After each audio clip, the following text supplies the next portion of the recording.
Pierre Matonnier, bonjour.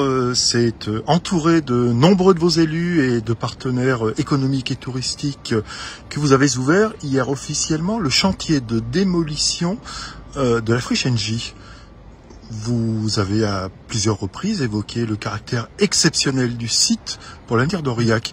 Vous pouvez préciser votre pensée, s'il vous plaît? Oui, c'est un site de 2 hectares 400 qui sont disponibles. Et le site à dépolluer, ce site Engie là, sur lequel nous sommes, avec le bâtiment de l'ex-DSV, eh bien, ça représente à peu près 1 hectare. Donc cet enjeu aujourd'hui sur ce terrain, c'est situé au cœur de la ville d'Aurillac, en face de la carte postale qui identifie bien le passé historique de cette ville. Donc cette friche, elle est absolument nécessaire pour qu'une réflexion soit menée, pour que le futur de l'histoire d'Aurillac puisse considérer que c'est une réalisation qui est de la même qualité que aujourd'hui la photographie typique du vieil Aurillac.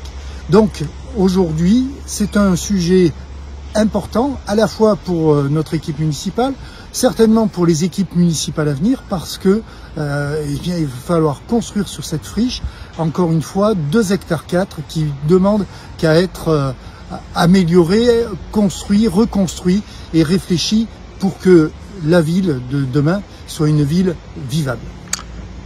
Le concours Europan a jeté les bases de ce grand projet pour l'avenir d'Aurillac. Avec votre équipe, vous avez enclenché une réflexion quant à ces axes majeurs.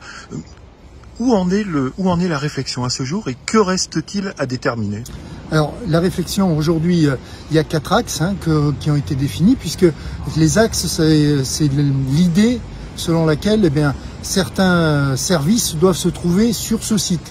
Donc le premier axe, c'est la vocation première, c'est la vocation touristique de ce lieu, avec l'office de tourisme, une salle d'exposition adossée à l'office de tourisme qui permettra de dynamiser et puis surtout de présenter ce que tous les touristes pourront trouver sur notre territoire et peut-être donner les clés de notre histoire géologique, historique, etc. Donc ça, c'est un premier axe.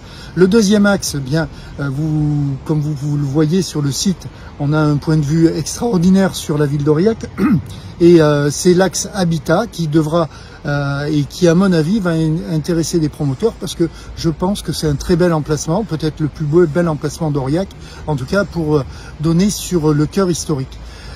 Troisième axe, c'est les terrains à vocation économique, à vocation économique patrimoniale, parce qu'il faut que ce soit cohérent sur ce site. On souhaite faire de ce site la porte d'entrée touristique de la ville d'Aurillac. Donc aujourd'hui, les entreprises qui vont vouloir s'installer, ça peut être des artisans, on peut dire un coutelier, un fabricant de parapluies, un fabricant de fromage, enfin tout ce qui aujourd'hui identifie notre territoire par le biais d'une production patrimoniale. Donc ce sera le troisième axe. Et puis le quatrième axe, c'est le stationnement, une offre de stationnement complémentaire au projet du gravier. Donc une offre de stationnement qui permettra que le cœur historique reste accessible en véhicule. Alors à ces 4 axes se rajoutent 4 invariants déterminants pour nous. Le premier invariant, c'est propre au projet Europan, c'est la réappropriation des berges de la Jordanne, que ce soit sur le gravier comme sur ce site, donc le cours d'Angoulême. Le deuxième invariant, c'est l'accessibilité aux mobilités douces, les pistes cyclables, les cheminements piétons, pour que justement ce site continue à vivre et à être intégré dans les flux de circulation. Le troisième invariant, c'est le patrimoine naturel ou le patrimoine historique. Le quatrième élément invariant de cette réflexion, c'est aujourd'hui les bâtiments qui seront construits seront le plus proche du zéro énergie, voire même des énergies positives. Donc on souhaite inscrire ce site dans la démarche structurelle, prévisionnelle des 10 à 20 ans qui viennent. Donc pour que justement ce site soit la photographie de notre époque, la carte postale de notre époque. Donc des contours d'un projet bien définis. Et comment allez-vous remplir ce projet? Quelle est la méthode que vous souhaitez mettre en œuvre pour associer un maximum de personnes? Alors, trois acteurs essentiels. D'abord, un comité de pilotage qui va être le plus large possible, hein, avec les partenaires, que ce soit les élus, bien sûr, hein, que ce soit de la ville ou de la CABA en charge du dossier. Les partenaires, on sollicitera le département, la région pour s'associer à notre réflexion, les consulaires qui vont être aussi concernés. Donc ce partenariat large et varié, l'État bien sûr et bien évidemment qui fait partie des financeurs de la dépollution. Donc voilà, ça ce sera le comité de pilotage. Ensuite il y aura un comité technique qui se réunira en fonction des sujets et en fonction des compétences des techniciens nécessaires pour faire évoluer le dossier. Et puis, bien évidemment, la population qui sera amenée à chaque étape du projet à donner son avis. Par exemple, mardi soir, il y a eu une réunion des riverains où les riverains ont pu discuter avec les entreprises et les services techniques de voir comment la circulation et l'impact de la démolition des pollutions du site allaient affecter leur quotidien.